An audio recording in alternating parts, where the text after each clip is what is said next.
On air 24/7. This is today's News Talk TNT. Yeah. And welcome back to the Patrick Henningsen Show with me, Basil Valentine, where I'm delighted to say I'm joined from Massachusetts by the author, commentator, and pundit Rich Rubino. Welcome to today's News Talk, Rich. Thank you so much for having me on.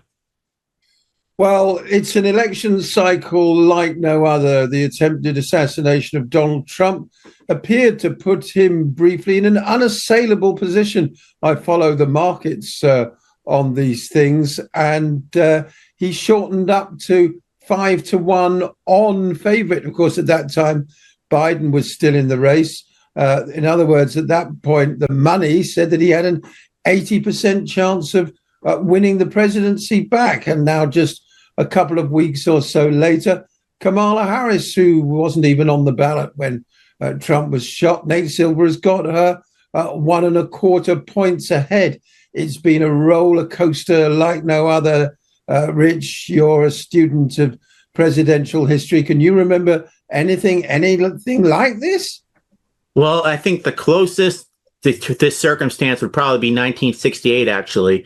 In terms of 1968, you had Lyndon Johnson as president. He was never really a tribune of the left wing of the Democratic Party, but he became president. And when he became president, his first 2 years, you saw the Civil Rights Act, you saw the Voting Rights Act, you saw Medicare established, the war on poverty, very liberal policies. But then the second 2 years were enveloped in the war in Vietnam. Eventually, he was so unpopular that he did not run for his own term. And Hubert Humphrey, his vice presidential running mate, basically won the Democratic nomination and then lost the presidency. Similarly, today, Joe Biden was never much of a tribune to the Democratic Party. He got less than 1% of the vote when he ran in the Iowa caucuses back in 2020 rather. But he became president the first 2 years, very progressive administration. But the second 2 years, he was kind of enveloped and really, I think there's a lot of enmity toward him for his support for what they believe, what the on the left view was his support for Bibi Netanyahu. So consequently, because of that, and because of I think some people who believe that Joe Biden was not quite up to the job after the debate, his job approval rating fell under 40%, and you now have his vice presidential running mate running to succeed him. But differently than that circumstance, contrary-wise, rather, in this case, Vice President Harris actually is really generating and garnering a lot of support, which Hubert Humphrey did not do until he finally broke from Lyndon Johnson on Vietnam. Very well put. Of course, 1968, there was also a shooting. Humphrey probably would not have got the nomination had Robert Kennedy lived. He appeared to have wrapped up the California primary and unfortunately was assassinated only hours later. This time, of course, Trump dodged the assassin's bullet. Do you think that's going to continue to play a part in this campaign? Trump was even called a badass hero by Mark Zuckerberg, of all people. But this surely is now being framed in a different way by the liberal corporate media. Harris is being presented as the face of the new, modern, diverse America, and Trump and J.D. Vance are being framed as, basically old white men who are no longer relevant. Would I be right in saying that's the way that certainly the liberal corporate media want to portray the whole thing? I think that's a lot of it. I don't think that Vice President Harris is necessarily, I don't think that the whole race issue has really become paramount with her. She's somebody who, for example, grew up in a very white neighborhood, for example. So there's a lot of, so it really hasn't been necessarily a political issue what her race is, as much as you might think it might be in the United States. But I think that the Donald Trump circumstance of the assassination attempt, he got some play for that. He got some play at the convention. But if you look at the polls now, he's basically running extremely close with Vice President Harris for Vice President Harris to succeed President Joe Biden. There's really been a movement in the Democratic Party. I think a lot of people were very skeptical of Joe Biden, but they wanted to vote for somebody other than Donald Trump. They didn't like what the third parties were offering. So consequently, they are now rallying toward Vice President Harris, and it'd be very interesting to see who her running mate will be. The reason is because usually home states of candidates are very de minimis. They matter very little, but because this election is appearing so close, if it's someone like Josh Shapiro from Pennsylvania, very critical swing state, 19 electoral votes, or Mark Kelly from Arizona, or Tim Walz from Minnesota, all swing states, it could actually tilt the election 1 or 2 points in that state, and then 1 or 2 points to that person in the general election. So I think it's a very it's really a very fascinating election. I think the most fascinating one since '68. I think. It is fascinating indeed. Apparently, she's narrowed it down now pretty much to Tim Walz of Minnesota and Josh Shapiro of Pennsylvania for her VP pick, who will be unveiled tomorrow. Do you think it'll make any difference? Obviously, she's going for a man from the Rust Belt in these days of identity politics.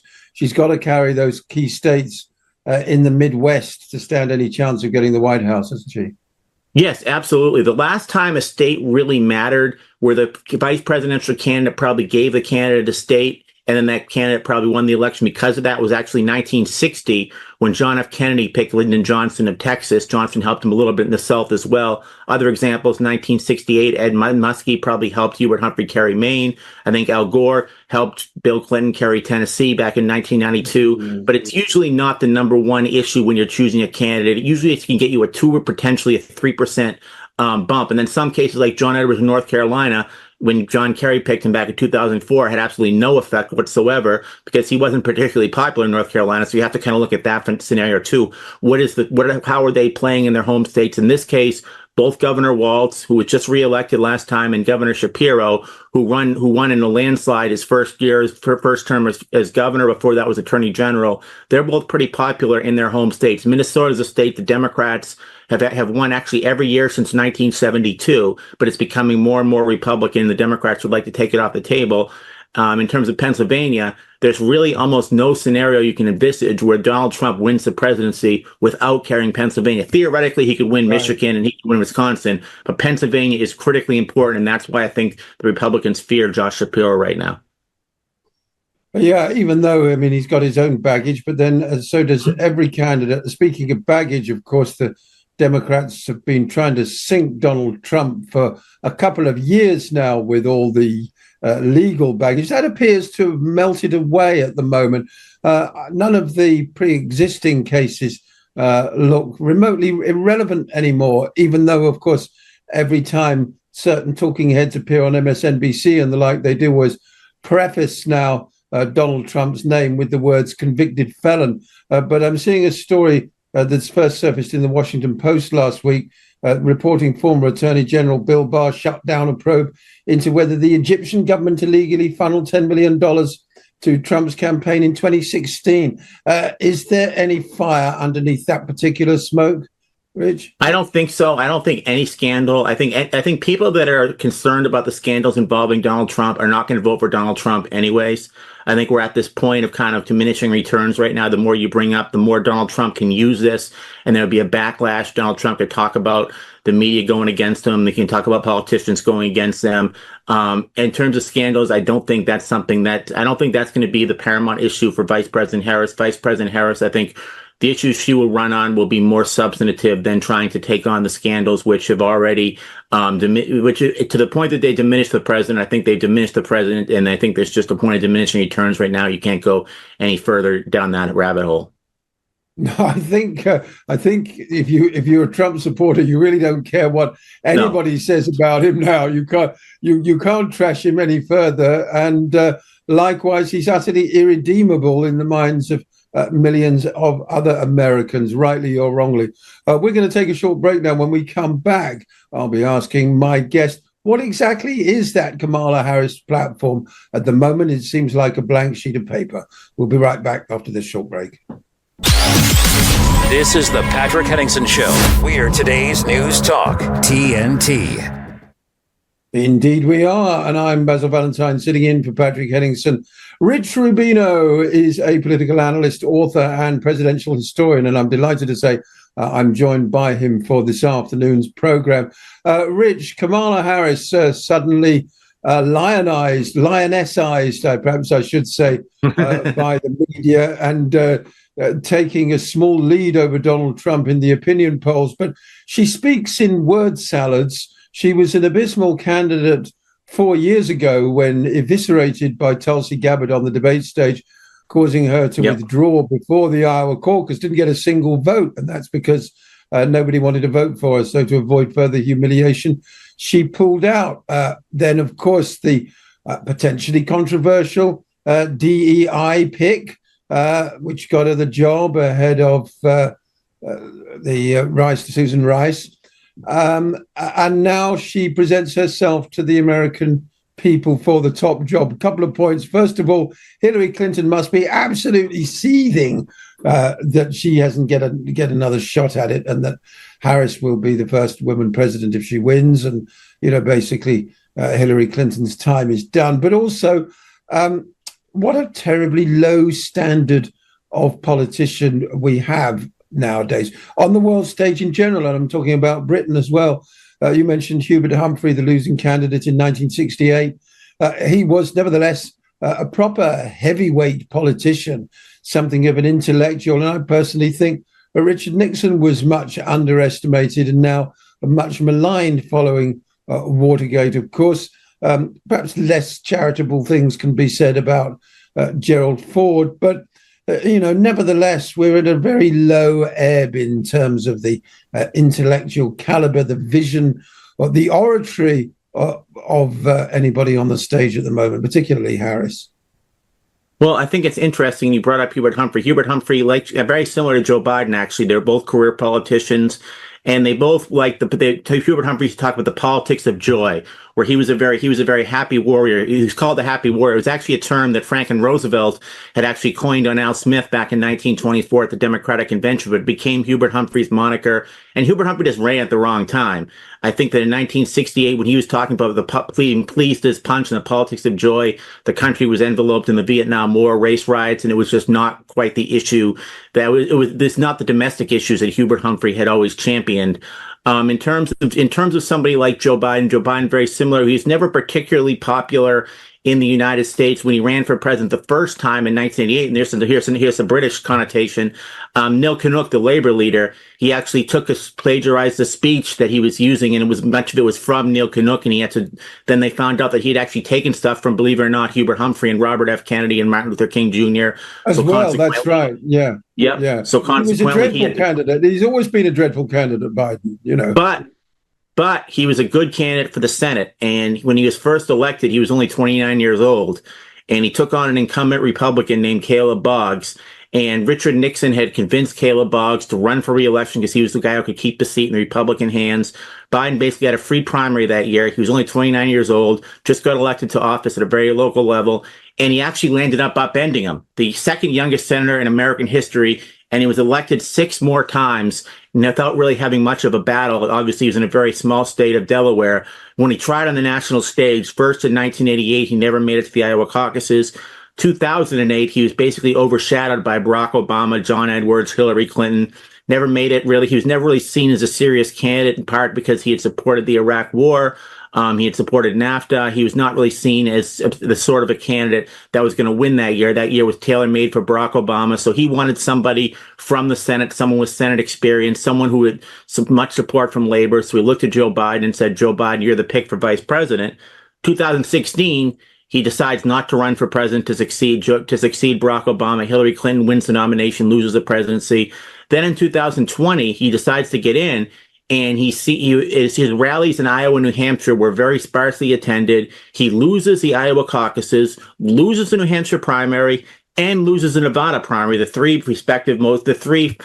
first states. Finally, you landed up going into South Carolina, and Jim Clyburn, who was the minority whip of the House of Representatives, very popular congressman in South Carolina, said, this is our guy. They were afraid Bernie Sanders was going to win the nomination and lose the presidency. He endorsed him. A lot of the African-American community ended up endorsing him. He won South Carolina, and he goes on to win the nomination, and he goes on to do something that no one else in American history has ever done. He defeated Donald Trump.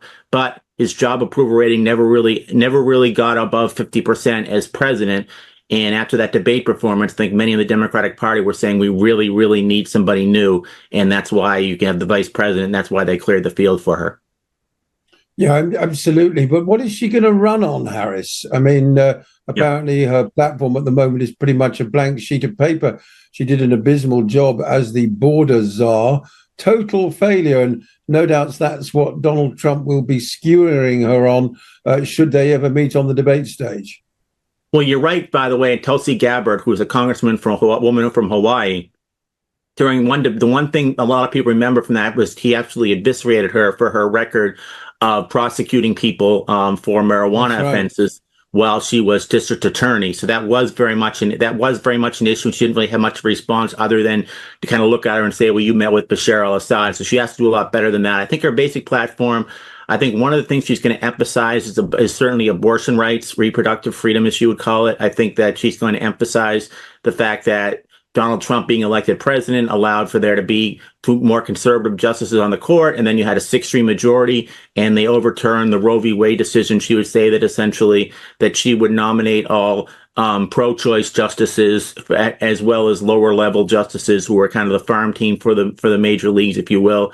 And I think she'll say that she's going to be kind of a populist and she's going to be a champion of the working people. I know you're going to say whatever that means, but and I think that on foreign policy, she's going to talk about NATO, and she's going to say how they need to expand NATO. She's going to say that the United States needs to continue to support the Ukraine, and I think should give kind of platitudes about how they need to wind down the war in Gaza. The Gaza issue is very interesting because on the one hand, you have establishment kind of moderate Democrats who are very much supportive, if not supportive of Netanyahu, they're at least supportive of the policies and they're at least supportive of the war. And then you have folks from the left who are very much almost to the point that they would vote for someone like Jill Stein or Cornel West, who's running as independent and a Green Party candidate, if Vice President Harris does not give them what they want in terms of saying that she will try to wind down the war and that she will support a ceasefire. So she's really in a conundrum there. 1992, it's the economy, stupid. That was what was written on the chalkboard in Bill Clinton's office. Surely, once again, it's the overriding issue. And if anything, Americans' living standards have hardly improved since the days of Bill Clinton. It seems harder than ever to keep a roof over your head and provide a decent standard of living. The middle class in America have been absolutely squeezed until the pipsqueak. To paraphrase the former Labour Party Chancellor of the Exchequer, Dennis Healey. Where is the economy? Who's going to be stronger on this? Trump said we had a fantastic economy when he was in office before COVID. Biden claims to have created tens of thousands of jobs. The truth is that it's been pretty stagnant for the last 8 years, covering both their terms, hasn't it, Rich? Well, Joe Biden was president certainly after the pandemic, and he takes credit for the creation of a record 16 million new jobs. Now, those jobs were created, but how many of those were post-pandemic jobs that had just been lost during the pandemic? And how many of them actually had anything to do with him creating them? We don't know. But the fact of the matter is he can take credit for 16 million jobs being created on his watch. Obviously, like anything else, there's always more to the story. Donald Trump takes credit for the fact that there was very low inflation during his administration, and he takes credit for what he says is one of the best economies in the history of mankind, pretty much. Very interesting. The problem with Joe Biden, and you talk about 92 because it's an interesting comparison. In 92, the United States was in a mild recovery, but the American people didn't feel it. So consequently, George H.W. Bush could not get that, was not very good at getting the message out, and he ended up losing that election. Very similar this time around. The United States is in an economic recovery, but the American people are not feeling it, and they still see when they go to the grocery store, they still see that prices are too high, and they still see inflation, and they're not saying, well, there at least 16 million new jobs have been created. They're saying, what about me? What about how is this affecting me personally? And that's where it comes down to between now and November for Vice President Harris, and for that matter, anyone else in the administration, to make the case that the economy is actually in better shape than is actually in better shape, and that the American people are feeling it, and that you can't change horses midstream, as Abraham Lincoln would say. That's right. And of course, famously in 92, George H.W. Bush became something of a gaffe machine. The foot in mouth incidents mounted up. Now it seems Donald Trump can say what he likes, and people have got used to his sort of rather folksy style and often unusual turn of phrase. He got into hot water saying Christians would never need to vote again if he won. That was interpreted as that he was going to cancel all future elections by some people. Yep. What I believe he meant was that he was going to unite the country to such an extent that everybody would be voting for him, and therefore evangelical Christians wouldn't need to go out and vote for him. He has a rather convoluted way of expressing himself sometimes.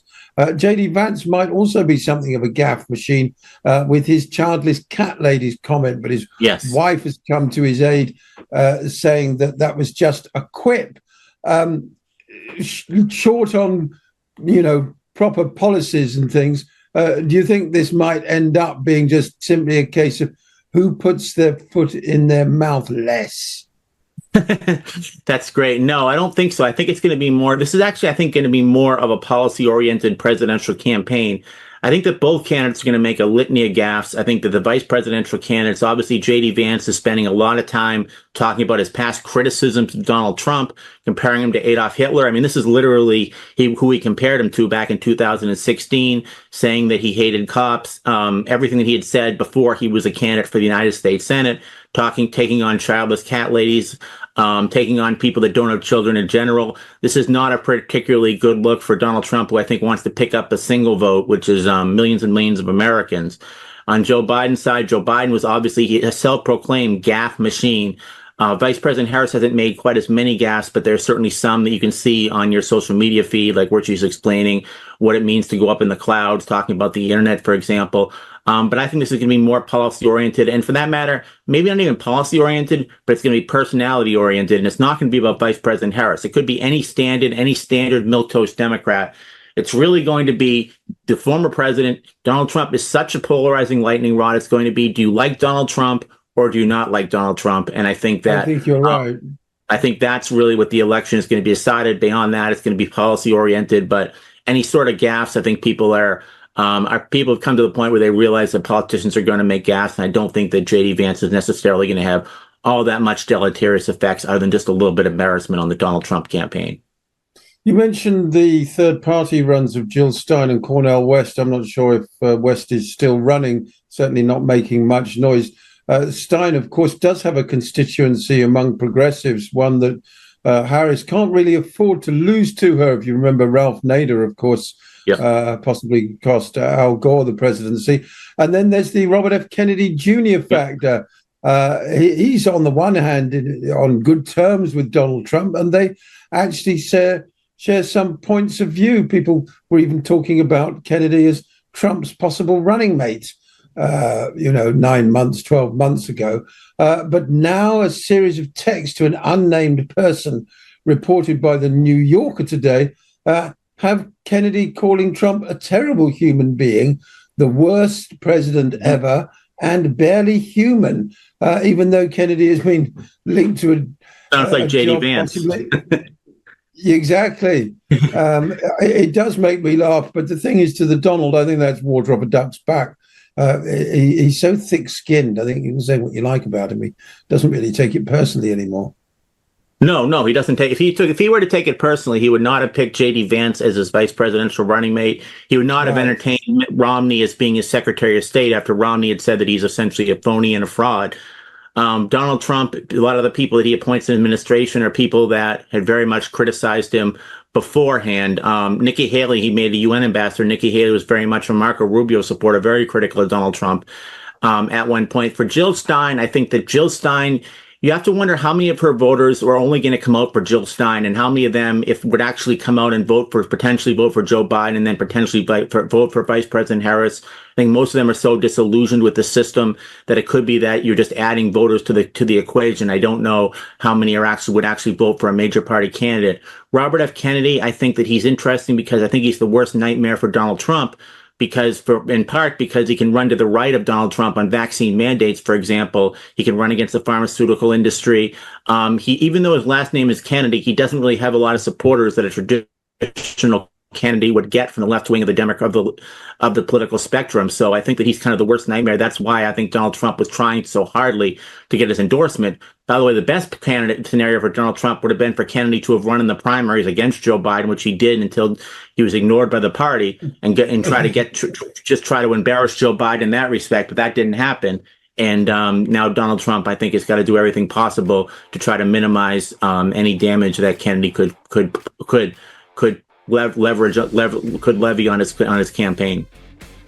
Finally, Richard, I must admit I've really enjoyed this chat. Me too.